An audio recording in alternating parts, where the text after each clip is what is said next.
Hello, good morning, and welcome to News in Brief right here on CTV with me, Nana Kwadjo Oppong. NLC to meet SETAG.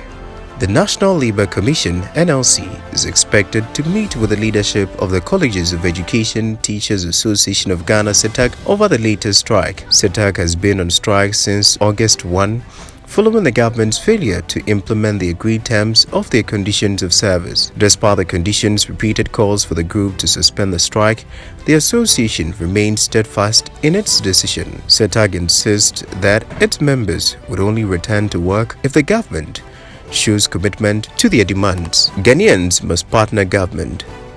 Member of Parliament for Asin Central Kennedy Kwadjo Oppong has called for a collaboration between the government and the general public to fight and reduce corruption. Addressing the deeply rooted corruption challenges within the country, which prompted the establishment of the Office of the Special Prosecutor, Mr. Oppong highlighted that combating this deeply ingrained problem needs the active involvement of Ghanaians as partners working in tandem with the government initiatives to combat corruption. He argued that it was a grievous mistake to launch a fight against corruption without first changing the minds of Ghanaians to let them know that they are the stakeholders in the fight. The Chief Executive Officer of the Ghana Great Company Limited (GRIDCO), Engineer Ebenezer Kofi Esienyi, has spearheaded the inspection of the Kumasi operation area with a special emphasis on the Kumasi to Konongo J2K transmission line project.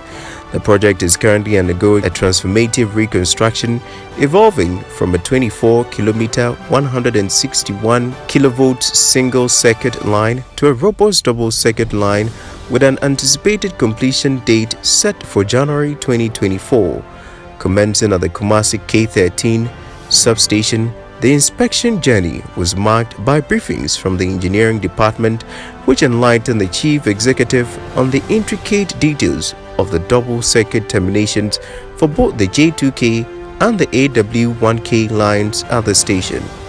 It then advanced to a strategic location along the J2K transmission line situated in Achuso. In the course of deliberations, it was collectively determined that, owing to spatial limitations, the construction of a tower featuring a compact base would be the optimal approach to harmonize with the designated area. John Dumelo loses mom. Actor and politician John Dumelo has lost his mother. He announced the passing of his mother, known as Mrs. Antoinette Ama Ampoma Dumelo, in a Facebook post. The multifaceted actor said the incident occurred on Tuesday, August 15, 2023. The late Mrs. Ampoma Dumelo turned 71 in January 2023. Ablakwa applauds Ayoko Bochis. The Member of Parliament for North Tongue and the ranking member on the Foreign Affairs Committee, Samuel Okudzeto Ablakwa, has praised the Foreign Affairs Minister Shirley Ayoko Bochis for her strong stance against alleged corruption-related activities at the Passport Office. Madam Bochis, during an unannounced visit to the Passport Office on Monday, August 14, expressed her anger over the constant extortion of money from applicants by passport workers and Goro boys and girls to expedite their services. The North Tongue legislator said though his consistent calls had often been disregarded, it is better to celebrate the late action by the sector minister. RECSEC gives illegal settlers a round to Moscow. The Greater Accra Regional Security Council (RECSEC) has issued a 2-week notice to persons unlawfully engaged in trading activities within the precincts of Tema Senior High School, Temasco, to evacuate or be forcefully evicted. The chairman of RECSEC, Henry Corti, complained about the increasing number of kiosks around the school during an engagement with Metropolitan, Municipal, and District Chief Executives (MMDCEs). He also queried the presiding member of the Tema West Assembly over the disturbing trend. Meanwhile, Mr. Corti is taking a swipe at MMDCEs in Accra for their poor performance in helping to curb indiscipline in the city. Zimbabwe police arrest 40 opposition campaigners.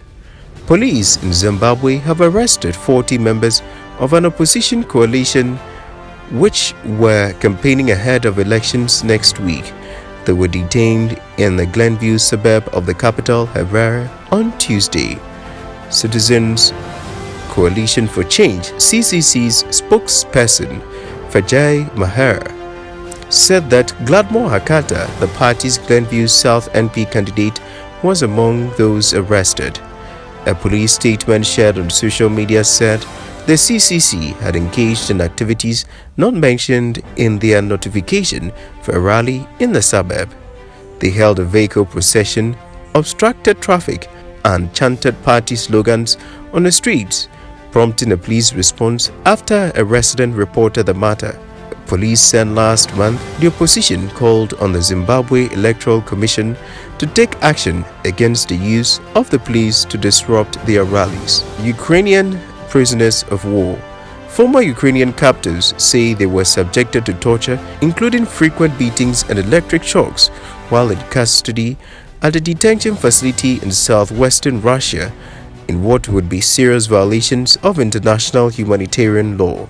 In interviews with the press, a dozen of ex-detainees released in prisoner exchanges alleged physical and psychological abuse by Russian officers and guards at the pre-trial detention facility number 2 in the city of Taganrog. The testimonies gathered during a weeks-long investigation describe a consistent pattern of extreme violence and illegal treatment at the facility, one of the locations where Ukrainian prisoners of war have been held in Russia.